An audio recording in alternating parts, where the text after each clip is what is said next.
Agora sim, boa noite, meninas. Vamos continuar a nossa meditação no livro de Jó. Estamos no capítulo 16 e, sem maiores demoras, vamos convidar o Espírito Santo para estar ministrando sobre as nossas vidas. Senhor, nosso Deus, amado Pai, estamos aqui mais uma vez reunidas em Teu santo nome.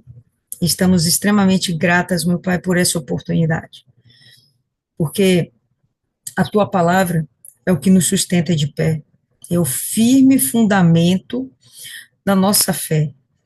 Sem a tua palavra estaríamos perdidas, sem a tua palavra nós não teríamos direção, sem a tua palavra ainda estaríamos vivendo num mundo de pecado e sem compreender que estaríamos vivendo no mundo de pecado. Mas graças nós te damos, ó Deus, porque o Senhor nos revelou a tua palavra e tem nos revelado. E cada dia que passa, nós estamos aprendendo mais. Certamente, ó Deus, nós somos muito diferentes do que éramos desde quando tivemos o nosso primeiro contato com a tua palavra. Somos extremamente gratas, Pai. E pedimos que o Senhor continue o seu trabalhar em nossas vidas. Não permita que a gente ache que já sabemos demais. Não permita que a gente acredite que já sabemos tudo. Não permita que a gente se conforme com o que nós já temos. Realmente, nós já chegamos num patamar muito interessante. Hoje, podemos dizer que estamos acima da média da maioria dos cristãos.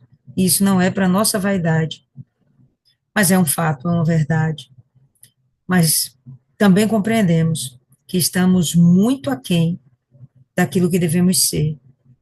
E queremos chegar, meu Pai, a esse nível.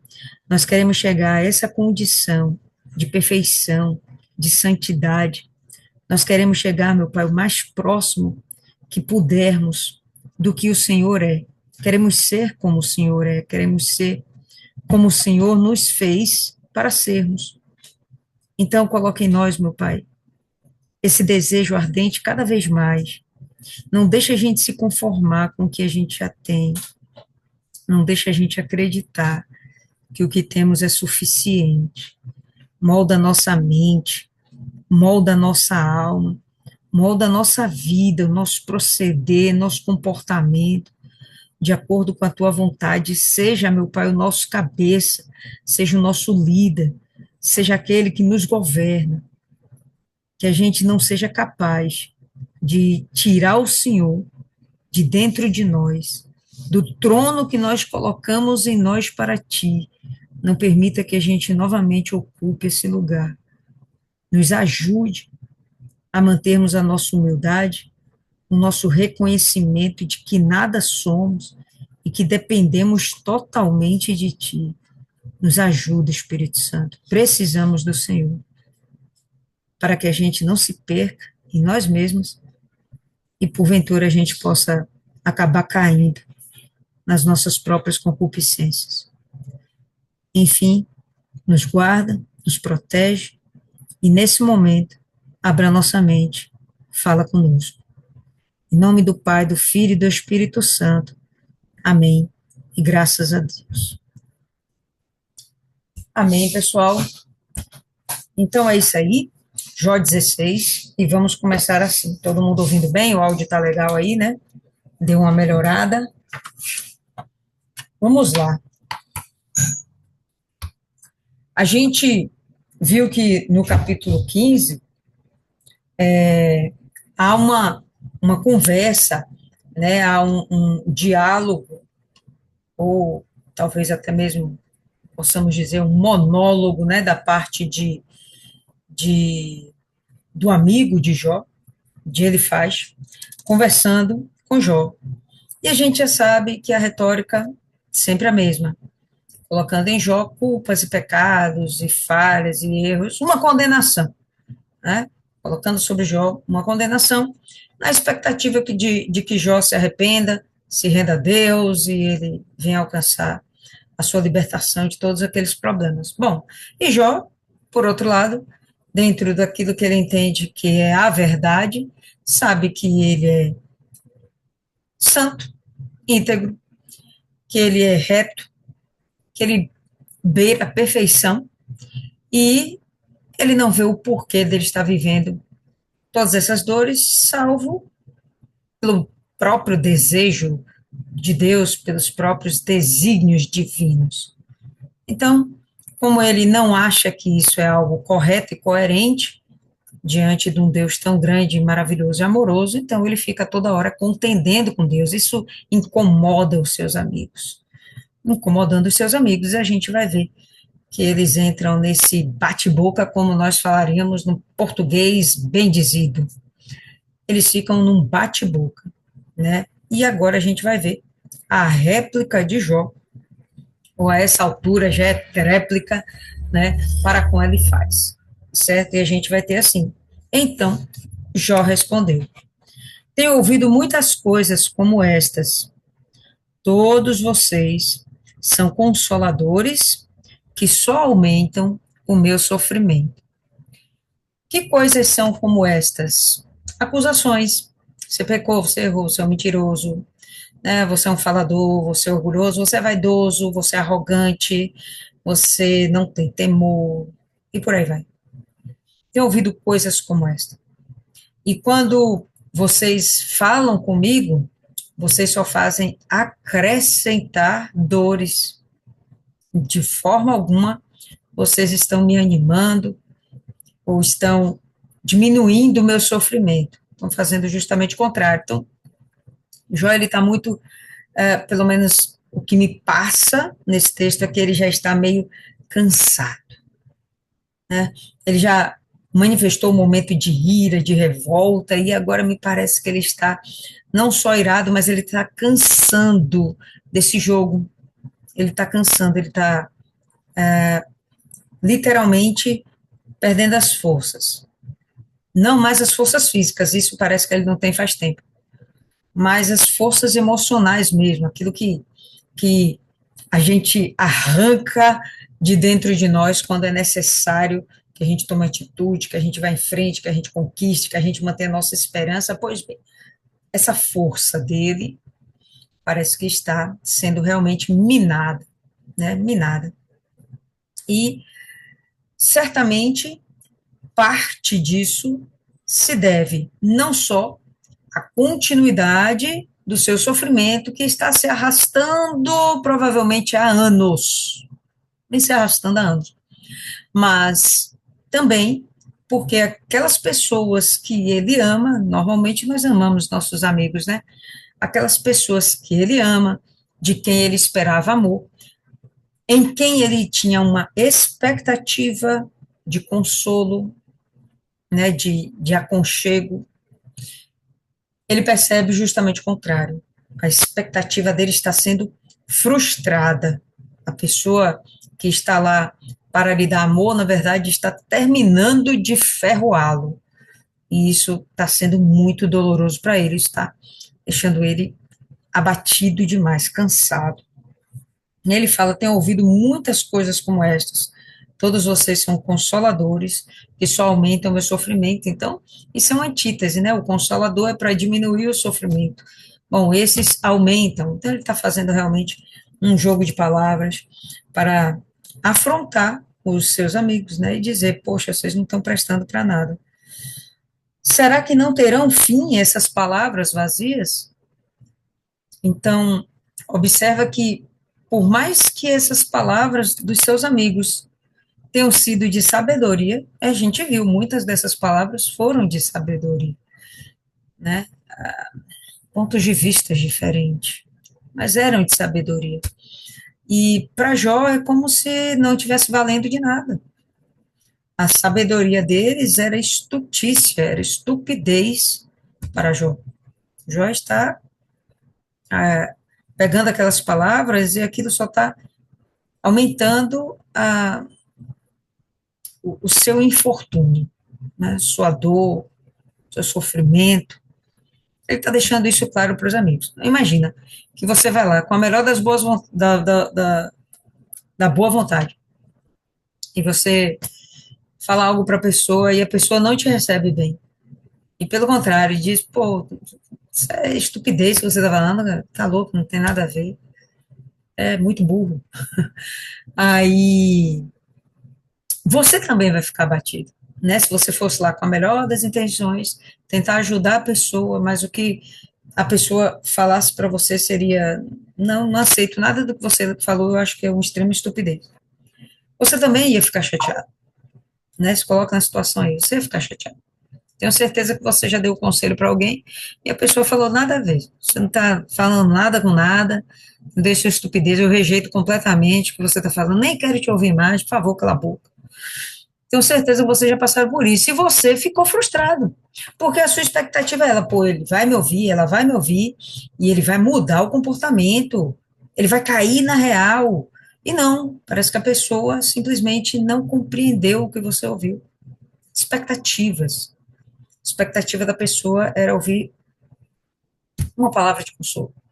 Enquanto a sua expectativa era exortar para que ela tivesse uma mudança de comportamento. Enfim, é exatamente assim que está essa guerra, esse conflito aqui entre Jó e seus amigos. É nesse nível. Tá? Então, Jó rejeita e eles ficam também mais irados, mais chateados. Então, olha o que Jó chega e fala: não terão fim suas palavras vazias? Os caras, eles também são sábios, pô. Palavras vazias? Então, é uma troca de ofensa, né? Desgastante. Eu até comentei da última vez. Se não fosse Deus entrar no meio dessa história, pouco provável essa amizade deles aqui continuar. Muito pouco provável. Certamente esfriaria de tal forma que eles talvez se tornassem até inimigos, porque uma coisa é a amizade acabar, a intimidade acabar, né? Tudo bem, mas poderiam se tornar inimigos, que é algo já muito pior, né? Que aí já tem mágoa no coração, já tem preconceitos, já tem um monte de coisa envolvido e que ia resultar talvez até na perda de salvação desse povo. Mas enfim, será que não terão fim essas palavras vazias? Ou o que é que instiga você a responder assim? O né, para Jó isso é tão absurdo que ele fica, o que acontece para que você fale essas bobagens, essas tolices? É como se fosse assim, o que acontece? Então, para os amigos era extremamente nítido, Jó, você pecou, desperta. E para Jó vocês, o que está acontecendo para vocês falarem tanta bobagem assim, né? Eu também poderia falar como vocês falam. Se vocês estivessem em meu lugar, eu poderia dirigir-lhes um montão de palavras e balançar a cabeça na presença de vocês. Sabe quando você tem uma negativa a respeito de algo? Então, ah, de repente você fala alguma coisa para mim e eu discordo. Então, eu discordo tranquilamente. Você pensa de uma forma, eu penso de outra. Eu vou falar, não.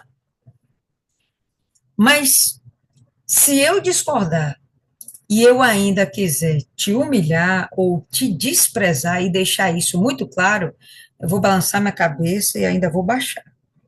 É como se eu estivesse desprezando você. Isso é agressivo, é ofensivo. É uma coisa dizer não, não. Isso aí não me parece certo, eu penso assim. Outra coisa é menear a cabeça, né? Balançar a cabeça. E é isso aqui que ele está falando. Eu poderia dirigir para vocês um monte de palavras e balançar a cabeça e desprezá-los. Por que ele fala isso? Porque é o que ele está sentindo. Vocês estão falando essas coisas para mim, estão me desprezando. Ele já perguntou, né? Por que vocês se acham sábios? Ou melhor, mais sábios do que eu? Eu também sou um sábio. É o sentimento dele. Então, é como a gente imagina, através da fala de Jó, como é que esses amigos estavam se comportando. Então, o Jó estava lá falando e eles balançando a cabeça assim, com aquele ar de desprezo, né, e de rejeição. Isso é agressivo, por mais que seja um gesto só, mas ele é ofensivo, ele machuca, porque aquele gesto está comunicando a pessoa, não me interessa o que você está falando. Não me interessa esse seu cuidado. Lembra que há alguns versos atrás, o Elifaz, ele fala isso, você está desprezando o cuidado de Deus através de nós. Eles entendem que exortar Jó faz parte do tratamento de Deus para com ele. Só que Jó entende que não tem do que ser exortado. Conflitos, frustração de expectativas, e aí vai. Então eu poderia falar a mesma coisa que vocês. E ele fala, poderia fortalecê-los com as minhas palavras, e a consolação dos meus lábios abrandaria a dor de vocês. Eu poderia ser igual a vocês, ou eu poderia fazer diferente. Hashtag fica a dica. Por que vocês não fazem diferente? É como se ele quisesse fazer esse desabafo. Percebe que essa, essa é a sensação que eu tenho, de ele estar cansado. Porque ele está meio que pedindo arrego. Eu poderia falar igual a vocês, de uma forma incisiva, né, e punitiva, ou eu poderia edificá-los, ou eu poderia consolá-los, eu poderia levantá-los. Então ele fala qual é a expectativa que ele tem a respeito dos amigos. Nós temos esse tipo de expectativa a respeito dos nossos amigos. Né? Quando a gente faz alguma coisa, a gente vai lá e conversa com o nosso amigo na intenção de ser consolado, de ser confortado, de ter alguém que nos apoie, sermos apoiados. Aí, de repente, o que a gente fez foi uma besteira mesmo. Aí o amigo fala, pô, não é assim. A depender de como o amigo fala, aquilo também vai nos confortar, nos consolar e vai servir de apoio. Mas a depender do tom, aquilo ali vai ser ofensivo e a gente vai ficar muito chateado com o amigo, porque vai frustrar a nossa expectativa, que nós queríamos ter consolo, nós queremos ter apoio, né? E ele está dizendo que eu gostaria era de ter apoio. Se você estivesse no meu lugar, o que é muito fácil, vocês estarem me julgando da posição que vocês estão, né? Mas se vocês estivessem no meu lugar, seria fácil para mim também julgar vocês da mesma forma. Ou eu poderia confortá-los, eu poderia abraçá-los, eu poderia realmente ser o amigo que eu esperava que vocês fossem para mim. Conseguem perceber isso aí? Então, ele está pedindo, ou melhor, ele está deixando claro sua expectativa a respeito do que ele espera dos seus amigos. Poderia fortalecê-los com as minhas palavras, e a consolação dos meus lábios abrandaria a dor de vocês. Se eu falar, a minha dor não cessa. Se me calar, qual é o meu alívio?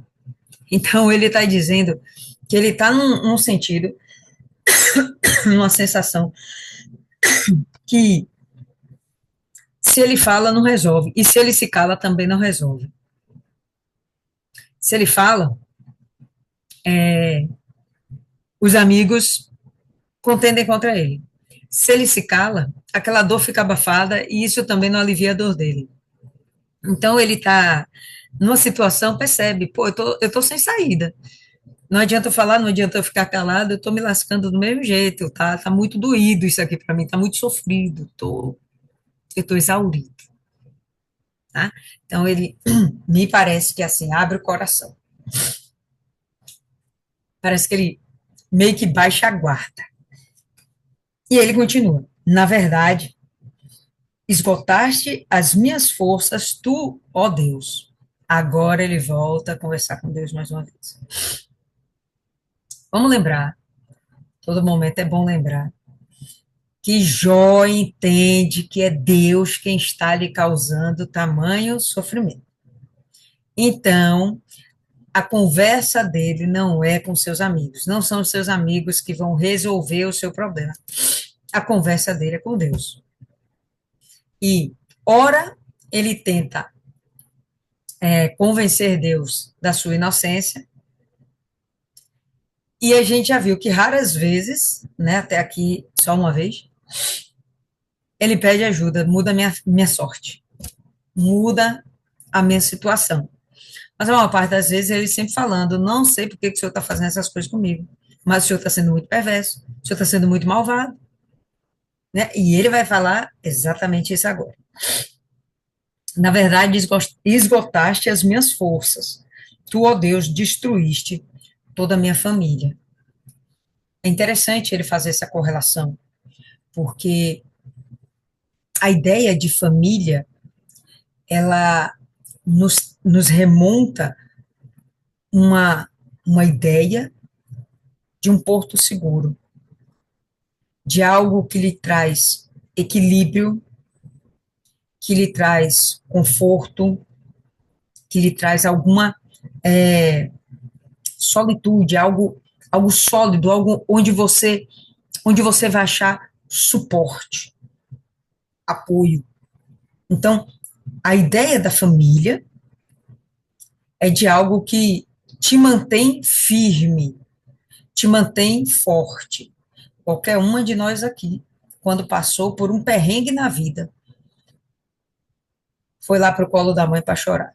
Foi pedir arrego para a mãe. Às vezes nem pediu para o irmão, para o pai, porque a mãe, né, é uma figura de proteção, né, de guarda, é aquela leoa feroz que protege o filhote de tudo e qualquer coisa. Então, quando a gente precisou de ajuda, se a sua mãe estava lá viva, você foi lá e correu atrás do colo da sua mãe, ligou para ela para desabafar, você tentou esse contato com aquilo que era a coluna da sua família. Aí não tinha lá a mãe, de repente tem o pai, não tem o pai, de repente tem um irmão, mas aí a gente sempre vai buscar esse suporte na família. Eu acho interessante quando ele faz essa correlação, que as forças dele se esgotaram quando a família lhe foi tirada, quando os seus filhos lhe foram tirados. E a gente nem vê aqui a mulher dele mais, né? Não acredito que eles se separaram, mas acredito que eles estejam separados. Acredito que ele está em um local onde ele mesmo decidiu se afastar da sua esposa. Talvez para não lhe ser um peso, penso eu. O texto não deixa isso claro, pelo menos até aqui. Talvez para não ouvir as bobagens que a sua esposa falaria, mas eu penso que principalmente para não lhe ser um peso, porque ele estava se sentindo inútil, um derrotado, um cara que não podia ser mais o homem para aquela mulher. O homem que aquela mulher precisava, o homem com quem aquela mulher se casou, ele não era mais capaz de oferecer para ela nada a não ser dores, lamúrias, murmúrios. Então ele prefere se afastar, no meu entendimento. Então, ele está aqui completamente isolado e ele fala: esgotaste as minhas forças, e ele faz essa correlação. Tiraste toda a minha família. Tiraste toda a minha família. Então, ele, ele realmente se sente esgotado. O único suporte que teria seriam os amigos, e os amigos já não estão ajudando grande coisa. O cara está realmente perdendo as forças, né? Esgotado. Testemunha disto é que me deixaste enrugado. A minha magreza já se levanta contra mim e me acusa cara a cara. É como se ele se olhasse e ele percebesse a fragilidade física dele, né? A doença corroeu o corpo dele, os músculos, ao ponto de que o que ele relata é de ter uma pele enrugada. O que é uma pele enrugada? É uma pele cujos músculos estão flácidos, que já perdeu sua ceratinização, que já perdeu colágeno, então uma pele machucada, ferida, né? Então, envelhecida, e ele já era velho, né, também, temos que considerar isso, mas o vigor físico dele não existe mais, o cara tá chupado, por assim dizer, tá? Então, testemunha disto, de que esgotaste as minhas forças, não só físicas, as minhas forças espirituais, testemunha disso é o meu corpo. E vamos lembrar que o que manifesta no nosso corpo é o que está dentro da nossa alma. Às vezes a gente nem quer dar atenção a isso. A gente despreza esse entendimento. Mas o que acontece com o nosso corpo exterior é reflexo do que está dentro da nossa alma, certo? Enfim, ele deixa aqui isso claro. Tá? O que está dentro de mim está revelado lá de fora, e a culpa é sua, ó Deus. A culpa é sua. Na sua ira, me despedaçou e me perseguiu. Rangeu os dentes contra mim. Quando é que você range os dentes? Quando é que o cachorro range os dentes? Não está com raiva, né? É como se Deus tivesse irado para com ele. Ele, é a sensação que ele tem. Rangeste os dentes contra mim. E, como meu adversário, aguça os olhos, né? Abre os olhos, rangendo os dentes. Um aspecto de alguém que está com raiva e com desejo de vingança. A pessoa está pronta para atacar, para ferir, né? O semblante que ele descreve é como ele está enxergando Deus nessa hora.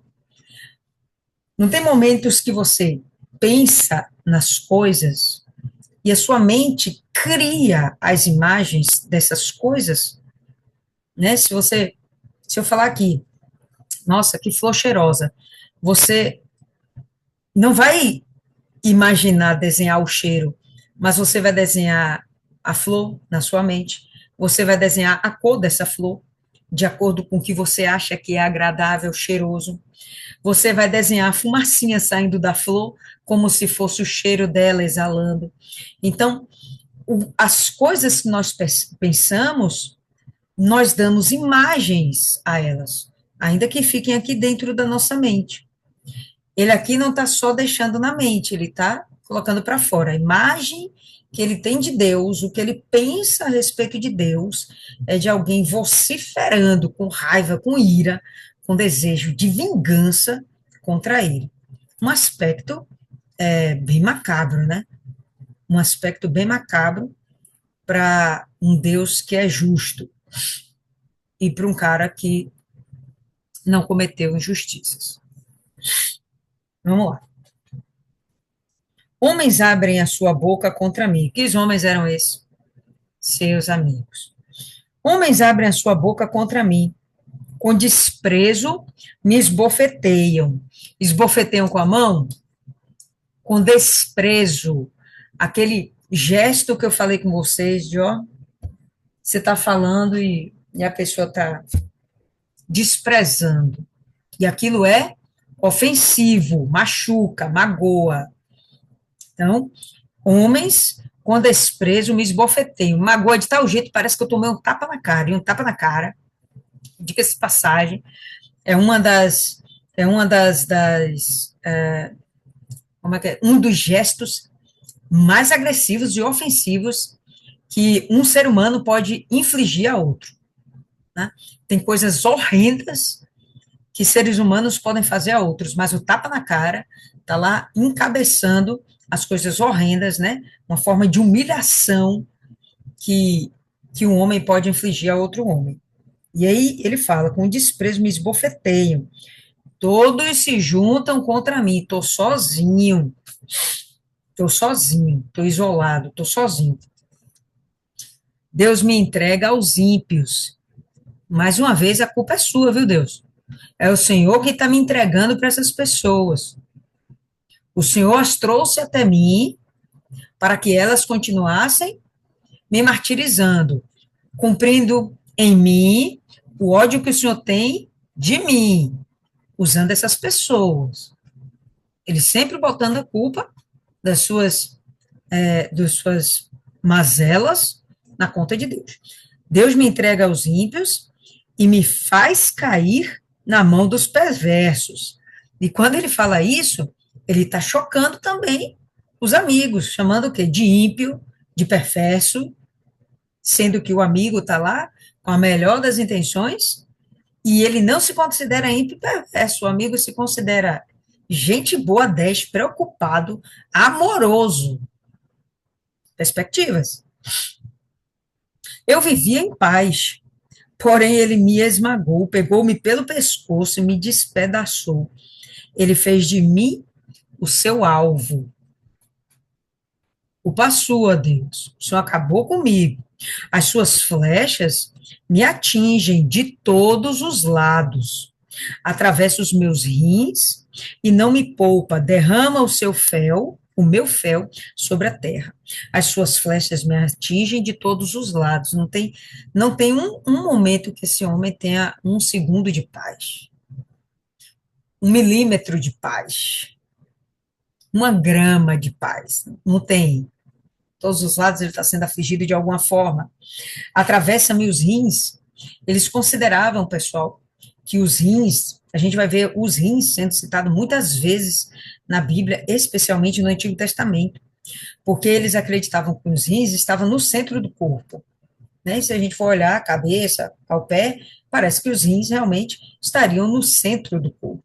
E o centro do corpo, para eles, era o centro de tudo, era onde se localizava a alma, e quando eles falam dos rins, a intenção deles é se referir à alma, é se referir ao coração.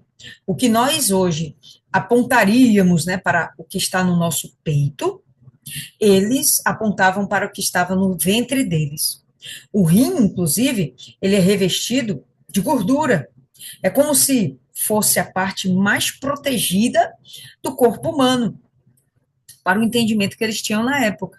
Então, ele ficava no centro, bem no interior do corpo e ainda revestido de gordura. Ali se concentrava a essência do ser humano, sua alma. Por isso eu falo os rins. E aí ele chega e fala: atravessa-me os rins, atravessa a minha alma, o Senhor atravessa meu coração, o Senhor atravessa a minha essência. Não me poupa.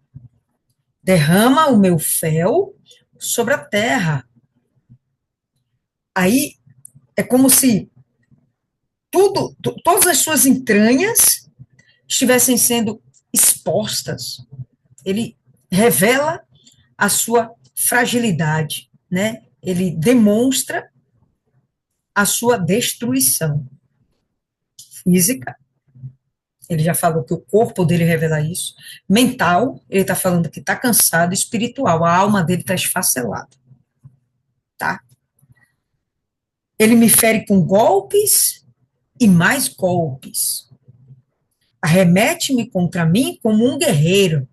Né? Então, os golpes são certeiros, firmes.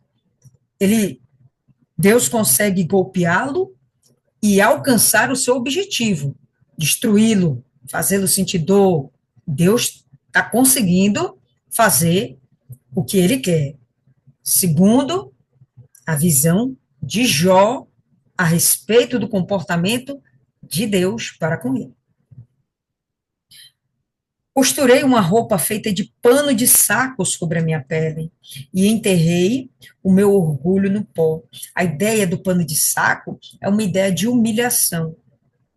Então, quando a gente vê uma pessoa se colocando no estado de humilhação, o que está acontecendo? Quebrantamento. Quebrantamento. A pessoa realmente estão sendo exauridas suas forças, não resta nada a não ser se humilhar para Deus. Quando é que a gente chega nesse ponto? Quando não temos mais recursos, nenhum recurso. Até o recurso do diálogo ele está perdendo, né, da conversa. Então, costurei uma roupa feita de pano de saco sobre a minha pele, enterrei meu orgulho no pó. O meu rosto está vermelho de tanto chorar. Sobre as minhas pálpebras está a sombra da morte. Embora não haja violência nas minhas mãos, eu sou justo. Eu estou puro, limpo de mãos. E seja pura a minha oração. As minhas motivações, as minhas intenções são puras. Eu não peço para o Senhor lançar um raio nos meus amigos. Minhas intenções não são de maldade. minhas intenções são puras, ainda que minhas mãos estejam limpas e sejam justas, e minha oração, minhas intenções, aquilo que está dentro de mim seja puro, ainda assim o Senhor está me destruindo. Ó terra, não cubra o meu sangue e não haja lugar em que se oculte o meu clamor, que eu não morra antes que haja justiça. Ele tem esse desejo de que ainda em vida ele venha a ser justificado. Por quê? Porque ele é justo, certo? Ó terra, não cubra meu sangue, né? Como é que vai cobrir o sangue? Morreu, né? Vai lá enterrar. Então ele não quer morrer. Não haja lugar em que se oculte o meu clamor, né? Se ele morre, tem clamor mais que vale a pena? Não. Então, o clamor dele tem que continuar vivo. Ele está clamando, ele está buscando uma solução. Já agora, a minha testemunha está no céu, e nas alturas se encontra quem advoga a minha causa. Quem é esse? O próprio Deus. Tu acha que é um anjo? Não. Ele está falando de Deus. Ele, ele sabe que Deus sabe de todas as coisas. Ele sente, ele entende, ele compreende que Deus sabe que as mãos dele estão limpas, que a consciência dele é pura. Ele sabe que Deus sabe que ele não é um pecador costumais. Essa é a confiança dele. A minha testemunha está no céu. Toda hora ele fazendo menção de um tribunal. Ele está pedindo ali, né, a sua absolvição. Nas alturas se encontra quem advoga a minha causa. Os meus amigos zombam de mim, mas os meus olhos se desfazem em lágrimas diante de Deus. Ele poderia estar chorando na frente dos amigos, mas aquelas lágrimas eram para Deus, para que Deus visse o sofrimento dele.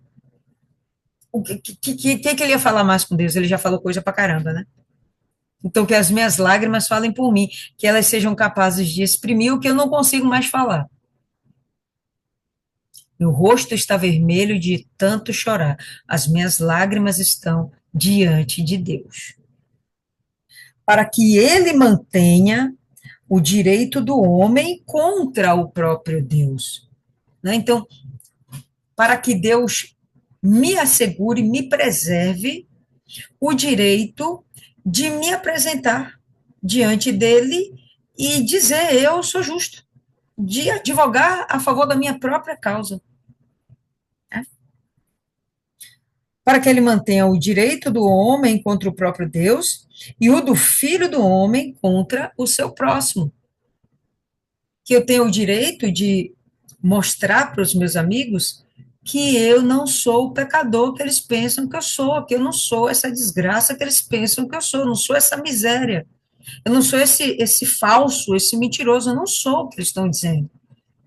Que Deus me assegure a oportunidade de mostrar a verdade para Deus e o mundo. Ele está pedindo uma oportunidade, ele não quer morrer sem que seja feita a justiça na vida dele. Perceberam? Porque dentro de poucos anos eu seguirei o caminho de onde não voltarei. Só tem um caminho de onde a gente não volta, né? O caminho da morte. A gente não volta mais para viver essa vida. Até quem vai ressuscitar, não vai ressuscitar mais para essa vida. Ou vai ressuscitar para viver com Deus, vai ressuscitar para ir para o inferno. Mas para essa vida não ressuscita mais. Então, ele tem o apelo dele, né? O apelo dele é que Deus faça justiça sobre a vida dele, ainda aqui nessa vida. E que o próprio Deus e os seus amigos, sua esposa, todos eles vejam que sim, ele era um homem justo, íntegro, reto, fiel. Então é isso aí, pessoal, que nós temos para hoje. Capítulo 17. é continuação dessa fala de Jó, a gente vai falar sobre isso na próxima meditação, né? E a gente vai perceber que em cada fala dele tem como a gente extrair bastante coisa para a nossa vida pessoal, né? Tem como a gente assimilar coisas, né? Sabedorias, entendimentos que vão nos auxiliar nas nossas relações com o nosso próximo, que pode ser o amigo, que pode ser o parente, que pode ser o colega de trabalho, que pode ser o parceiro do ônibus, do ponto de ônibus, enfim, né? Então, o que é interessante é que nesse diálogo aqui de Jó, a gente percebe ele querendo que os seus amigos se colocassem no lugar dele, né? E, poxa, se coloca no meu lugar. Se eu estivesse no lugar de vocês, eu não ia ser como vocês. Eu poderia, mas o que eu faria seria diferente, né? O que mostra um coração realmente quebrantado. Quando que a gente tem esse coração quebrantado? Quando a gente já passou por essa desgraceira toda de sermos acusados injustamente. Então, quando a gente passa por isso, a gente aprende, pelo menos deveríamos aprender a sermos mais justos e menos julgadores. Tem gente que pode fazer o contrário, né? Acaba ficando hashtag revoltado e quer se vingar do próximo, né?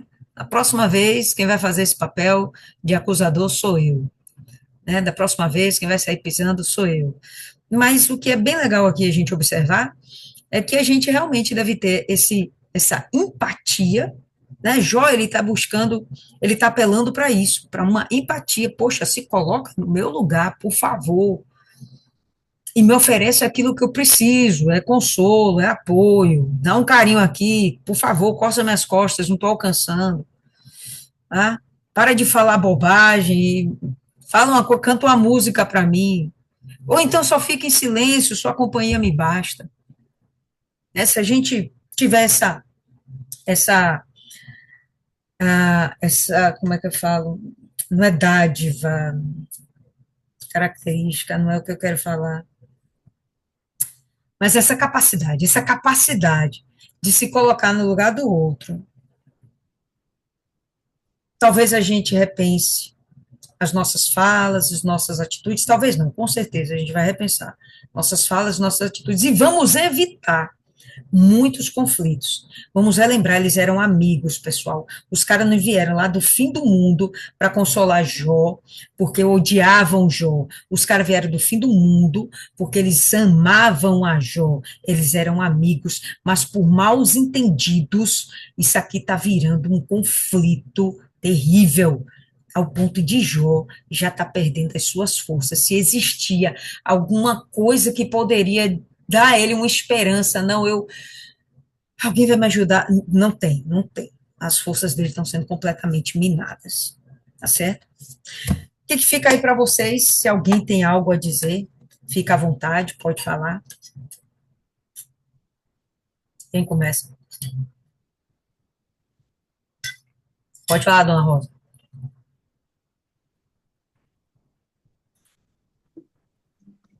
Bom, eu vi, né, nessa passagem uma demonstração de um sofrimento muito grande que Jó estava vivendo. E naquele momento ele precisava de um fortalecimento de alguém que o levantasse.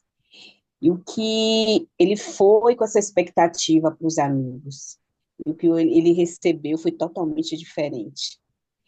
E aí eu acho que realmente sobe aquela raiva, ou alguns sentimentos assim que se misturam na cabeça de Jó, né? Que agora que ele precisava de alguém que o levantasse, que o entendesse, que o ouvisse, as pessoas estavam acusando ele.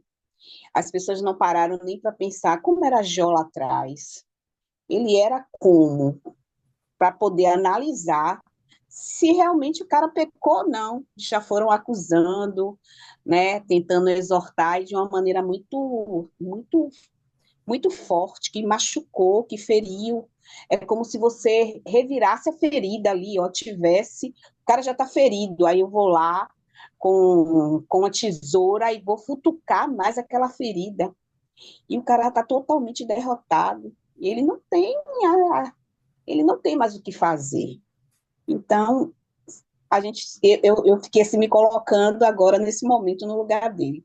E aí me lembrei, né, que a gente está tentando resgatar uma pessoa até do meu grupo que se afastou da igreja, era uma pessoa assídua, que fazia obra, que evangelizava, que ia para a igreja, limpava, era aquela pessoa pau para toda a obra.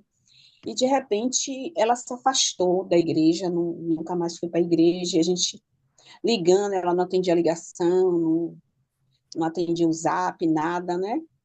E ela tinha um conflito com o esposo dela que não queria que ela ficasse na igreja. Então, era aquilo constante, ela brigava porque ela queria estar e ele brigava porque ela não queria que ela estivesse. E aí, num dado momento, ele foi na igreja procurar o pastor e dizer que ela estava com depressão, que ela não parava de chorar, que ela ficava dentro do quarto presa e passava dias, às vezes, dormindo. E aí a gente se juntou e fomos lá, né, conversar com ela. Fomos a primeira vez, foi legal, foi brando.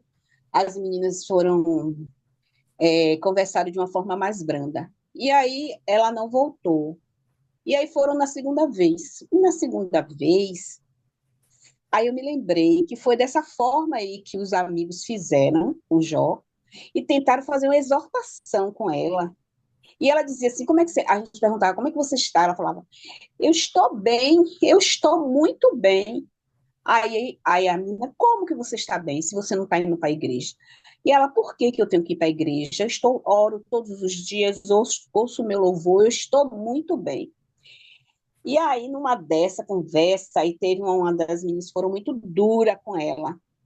Mas foi assim, dura. Você conhece a palavra, você sabe disso, você sabe quantas vezes a gente foi evangelizar pessoas que estavam com depressão, com ansiedade e tal, e jogou aquilo tudo em cima dela.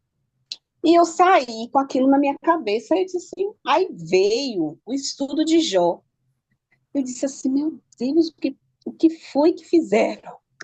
Fizeram a mesma coisa que os amigos de Jó estavam fazendo com ele. A gente não se colocou no lugar dela, porque na realidade a depressão dela já vinha de um problema familiar, de uma guerra entre o marido que não aceitava a igreja, não aceitava a fé dela e que brigava, que eram conflitos terríveis. Ele ia para a porta da igreja, fazia escândalo. Então, ela já vinha de um problema e aquilo foi consumindo ela de tal forma que ela se afastou. E aí eu fiquei com aquilo na minha cabeça e disse: meu Deus, a gente não poderia fazer isso. Eu tinha que ter parado as meninas que estavam falando daquela forma muito forte com ela, porque a gente precisa se colocar no lugar do outro, porque a gente não sabe o sofrimento que ela está vivendo ali.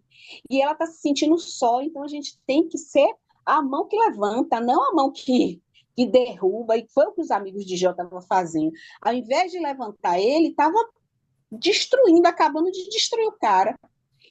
E aí, quando eu me lembrei de Jó, eu disse, assim, voltei para casa, sabe, com aquele sentimento.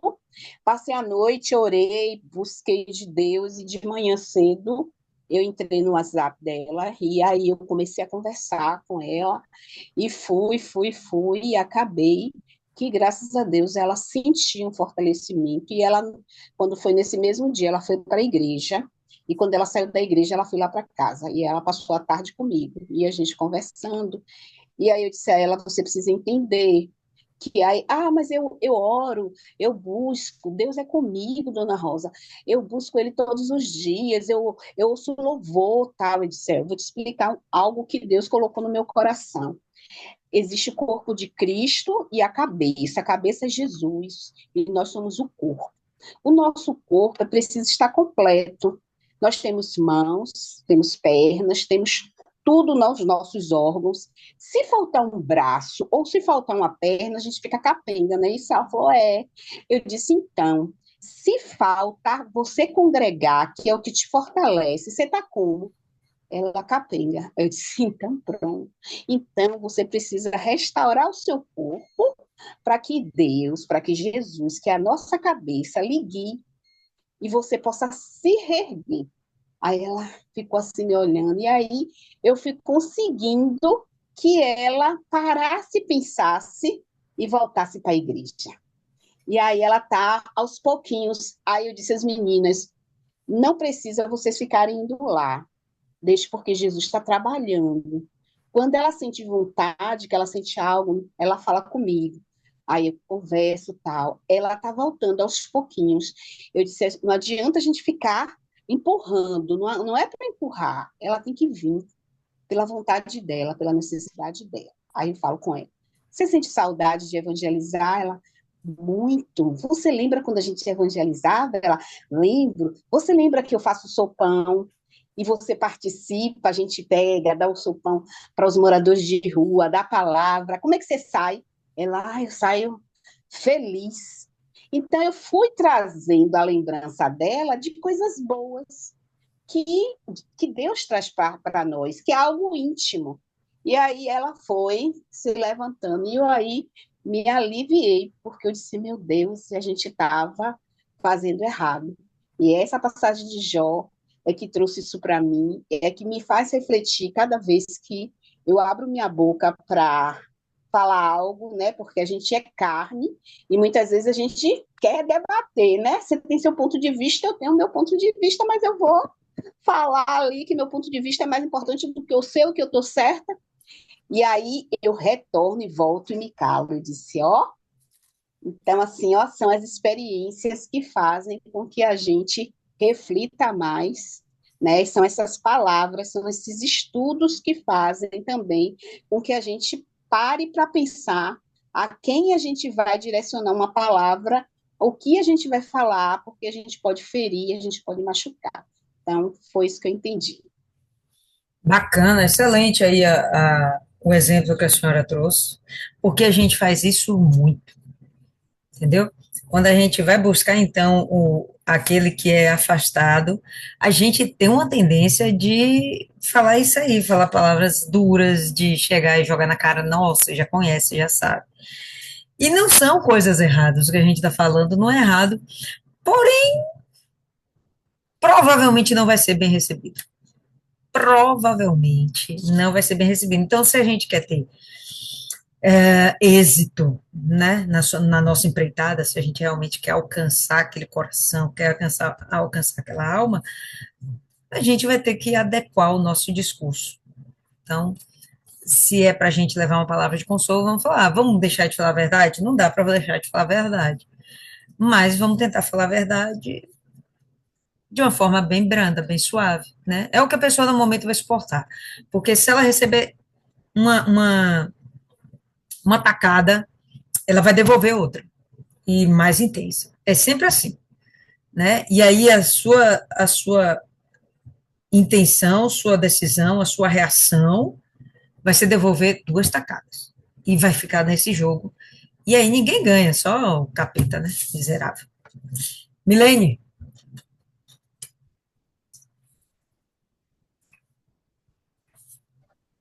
E é isso aí mesmo que Dona Rosa falou, ela relatando e eu me lembrando, né, de quantas vezes, justamente com pessoas que a gente sabe, né, que conhece a fé, eu falo um exemplo meu de minha tia, né, que foi a primeira a ir para a igreja, a primeira a se converter, a que lutou por muitos de nós, né, que hoje estamos na presença de Deus e ela está afastada, né, e ela fala a mesma coisa, que ela tem a comunhão com Deus, que ela ora, tudo, e às vezes a gente usa palavras duras, principalmente até com os nossos familiares, né? E, e eu já tinha, até mesmo antes desse capítulo, já com outros diálogos de Jó com os amigos, eu já tinha refletido sobre isso, o quanto a gente tem essa tendência de julgar, né? De já dar um parecer sobre a vida da pessoa, já condenando, digamos assim, né? Porque a gente julga, né? Até as circunstâncias a gente tem que julgar para a gente poder deliberar sobre algo, mas a gente já usa uma postura como condenatória, já dá uma sentença na pessoa, e isso realmente nunca vai ser bem recebido. A gente, quando ouve a exortação, mesmo na fé, a gente muitas vezes, dependendo, não recebe bem, ainda tem que processar aquilo, né, para aceitar. Então, imagine quem está afastado de Deus, que não está em comunhão. Então, hoje, a empatia, você tentar pedir realmente, e é aquela coisa, quando a gente pede a direção do Espírito Santo, quando a gente diz, ora, jejua e pede que o Espírito Santo, como a Dona Rosa fez, e depois vai falar com a pessoa, tem uma diferença. Tem uma diferença. E eu recentemente senti muito isso. Uma experiência com um primo meu que se revolta e deixa o espírito de lado e acaba não enxergando como alma, né? Se a gente não tiver cuidado. Então, eu fiz uma coisa diferente, né? Botei de lado os meus achismos e revolta e tudo demais e fui pedir a misericórdia de Deus e que Ele me usasse no encontro que eu tivesse com Ele. Que eu não fosse eu a falar, mas fosse Ele. E no dia que eu encontrei com ele, eu só, sem qualquer planejamento, sem nada, ele veio para me cumprimentar com um aperto de mão, eu chamei ele para um abraço, dei um abraço, prendi ele no abraço e falei coisas que se a senhora me perguntar o que foi, eu nem sei. Mas falei muito, ele saiu quebrantado e no outro dia ele estava na igreja.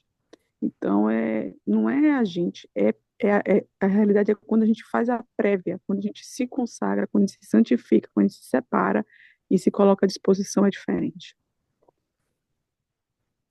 Perfeito, Milene. Isso aí mesmo. Muito bem colocado. Isis, algo mais a acrescentar, Isis?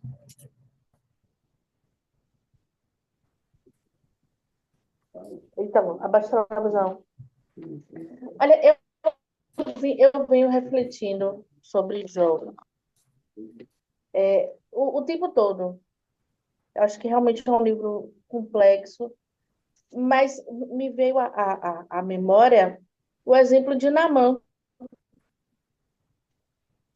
Naamã é o exemplo da pessoa que não era crente, né? Eu até escrevi aqui que não adianta reclamar. Jó passou 7 dias deitado no chão, né? E aquele é o momento de que se a doença será para a morte ou não. Se em 7 dias não morreu, beleza. Bora levantar, sacudir a poeira e seguir em frente. Apesar das feridas, apesar da dor, do sofrimento, a gente tem que fazer alguma coisa. Vai continuar no mesmo lugar? Se o mal não era de morte, era então sinal que é uma oportunidade. É para você voltar mais para Deus, é para você buscar mais, é para você usar a sua fé.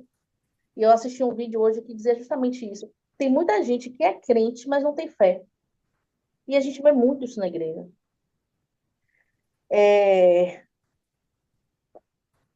Crê, mas não crê em Jesus, mas não crê que ele cura. Adora a Deus, eu te amo, busca, mas não crê que ele pode mudar sua vida, sua história em um piscar de olhos. Que ele pode fazer uma mudança porque ele é poderoso. Crê em Deus, mas não tem a real noção do tamanho do Deus. E é muito comum. Muito, muito, muito, muito. Pessoas que estão na igreja e se conformam com a doença. Acho que a gente já falou sobre isso. Se conformam e não usam a fé. E aí a Universal ensina muito, né? A gente usar a nossa fé com, com vários instrumentos, várias campanhas. Mas eu percebo que muita gente está na igreja, até crê em Jesus, mas não tem fé. E Naamã é o exemplo daquela pessoa não crente que, beleza, ele não sei se era uma fé, mas ele ouviu da menina que, ó, tem uma cura ali, tem uma possibilidade. E ele foi atrás, mesmo rebelde, mesmo não querendo. Mas ele ouviu, ele tinha o ouvido que a gente chama a escuta ativa. E ali os amigos estão. Eu tô cansada. Imagine Jó. Imagina os amigos de Jó. Eu tô cansadíssima com o Jó. Já tô estressada que não dá 2 tapas na cara dele. Levanta, meu filho. Vai procurar uma cura, vai fazer alguma coisa. Vai procurar um remédio. Vai procurar um médico. Eu tô com. Imagine quem tá ali próximo. É muito fácil ter empatia quando a gente está distante da situação. Eu vejo muitas mães, muitas pessoas que cuidam de idosos doentes ali, né? Mora, mãe, não sei o quê. Mora, menino. E você diz, vixe, que grosseria. Por quê? Porque isso. A pessoa está doente, a pessoa ainda está sem paciência. Mas é porque é diferente estar perto dessa situação. A pessoa está vendo as possibilidades, está vendo que é só precisa dar, caminhar, dar o primeiro passo para a resolução do problema. Eu tenho ainda bons olhos com esses amigos. É chato, é frustrante que acontecia, a mulher melhorou, conversando com ela. Fica pontos, sei lá, exemplo, um erro de, sei lá, exemplo, tá ali, gramatical. Mas, meu Deus, eu passei uma hora falando com essa criatura, ela se, foi só isso que ficou. E acontece muito, você tá falando com a pessoa, dando um conselho, olha, você precisa melhorar, você precisa se converter, você, você precisa se chegar mais a Deus, você precisa ser mais crente. Aí você fala um monte de coisa, você diz que eu não sou crente, sabe? Pega aquele conselho como uma ação. Isso eu passei uma hora conversando. E ela pega só o ponto negativo, senão que não estava com vontade. Ela estava pensando no que iria dizer. Dando argumentos para quando for a oportunidade dela de falar, ela soltar. E, e porque eu lembrei de Naamã, e hoje uma amiga fez isso. Teve um problema, teve um sonho assim bem macabro, e eu estava no sonho. No sonho dela, imagine, intercedendo, tá repreendido em nome de Jesus. Aí ela me falando, me contando um sonho, dizendo que domingo ela vai para a igreja comigo. Mas eu passei meses convidando essa criatura. Bora para a igreja domingo, bora para a igreja, bora para a igreja. Tem uma hora que cansa, sinceramente. Mas ó, ela escutou, em algum momento aí, ela escutou que as coisas que eu disse, né? Que Jesus cura, que Jesus salva, que tem que se voltar para Deus. Ouvir os convites, apesar de negar todos. Nesse momento de aflição, ela sabia onde buscar. E eu fiquei super feliz, fiquei mega contente. Dando glória a Deus e realmente feliz, porque foi iniciativa dela. E a gente percebe muito, eu vejo muito pessoas que não são crentes, são muito mais fáceis de ouvir, de ter essa dificuldade, do que às vezes tem muito conhecimento da não pratica. Essa é a diferença, né? Essa é a diferença. Esse é o segredo da vitória, é conhecer a palavra e praticar. Porque se você pega todo o conhecimento que você tem e não usa e não pratica, não adianta. Você saber que Deus cura e você não mede, beleza, na sua fé. Mas não tem, não tem impressão, não vai procurar vender uma coisa, não vai botar um currículo, tá doente, mas não vai no médico, tá doente, mas não busca fé, é realmente cansativo. E eu me coloco no lugar de Jó, claro, mas se eu, entre Jó e Naamã, eu prefiro ser Naamã. Eu prefiro o doente que corre atrás, que tem a escuta ativa, que vai atrás do profeta, que apesar da dor, apesar do sofrimento, percebe que aquilo não é de morte, que vai atrás da cura. É isso que ficou para mim. Tá morrendo de saudade de vocês. Pois é, tô vendo suas ausências consecutivas. Estressante isso. Dona Cida, vou pedir só para a senhora fazer aí a oração final, Dona Cida. Se a senhora quiser acrescentar alguma coisa, fica à vontade. Mas vamos encerrar por aqui. Dona Cida está aí, Dona Cida?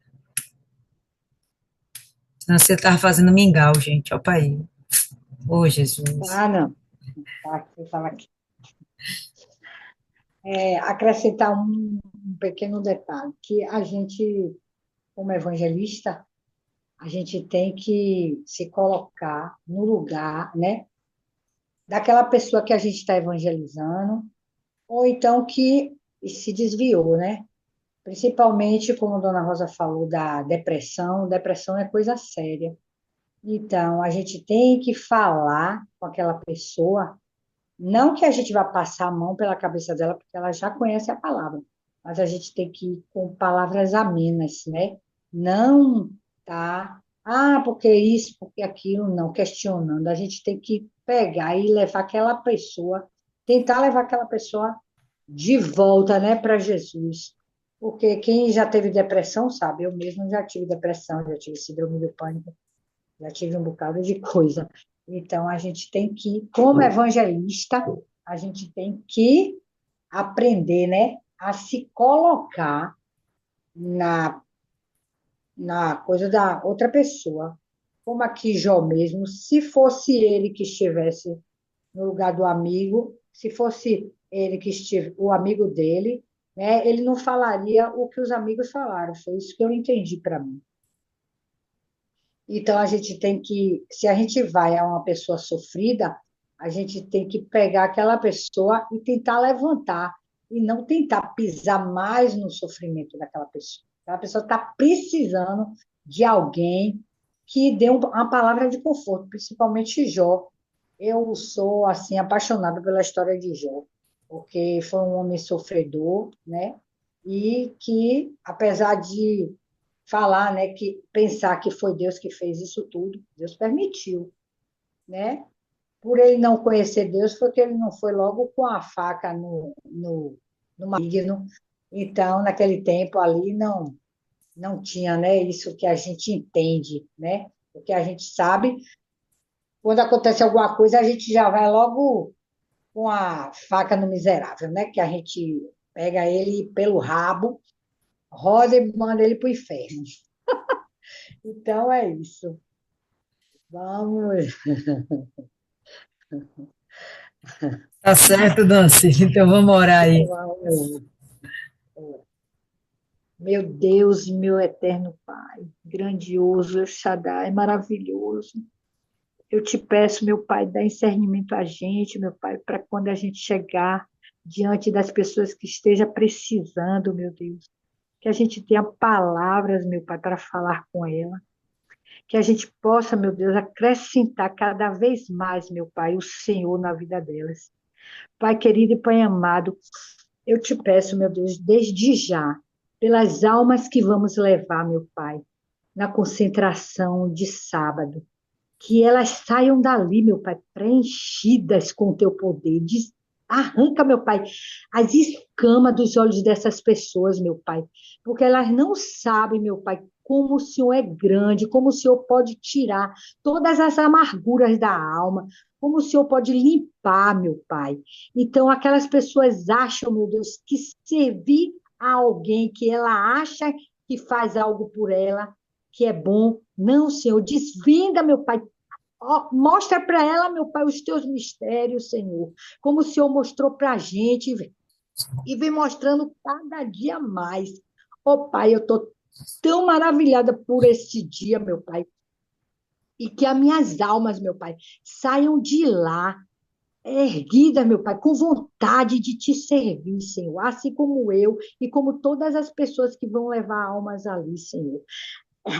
Rouba, meu Pai, essas almas da mão desse desgraçado, desse Satanás, que humilha, meu Pai, e as pessoas ficam cegas, achando que está tendo tudo o que elas querem, mas não, meu Pai, ele dá, mas ele puxa o tapete de amargura, de sofrimento, meu Pai. As pessoas vivem enterradas no sofrimento, Senhor, achando que está bom, não sabendo que o Senhor, meu Pai, é maravilhoso. Se o meu povo me escutasse. O Senhor fala, meu Pai, o Senhor se alegra com aquelas pessoas que ouvem a tua palavra. O Senhor só quer a obediência, meu Pai, e o Senhor satisfaz o desejo do nosso coração, meu Deus. Cuida da nossa família, Senhor, que a gente vai lá clamar pelos nossos, meu Pai, também. Então, meu Deus, converte cada um deles. Quebra o coração de pedra, meu Pai, das pessoas, dos nossos familiares, meu Pai. Que eles possam te conhecer de fato e verdade, como a gente conhece o Senhor, meu Deus. Em o nome do Senhor Jesus, meu Pai, eu entrego esta noite, sabendo que amanhã será melhor do que hoje, meu Deus. Em o nome do Deus que é Pai, do Deus que é Filho, do Deus que é Espírito, que é Santo, que é o teu Espírito. Amém. E graças a Deus. Isso aí, pessoal. Amém. Graças a Deus. Aprendendo aí com o Jó cada dia um pouco mais. E a gente vai continuar no capítulo 17. Quinta-feira a gente se reencontra. Deus abençoe a todas e até lá.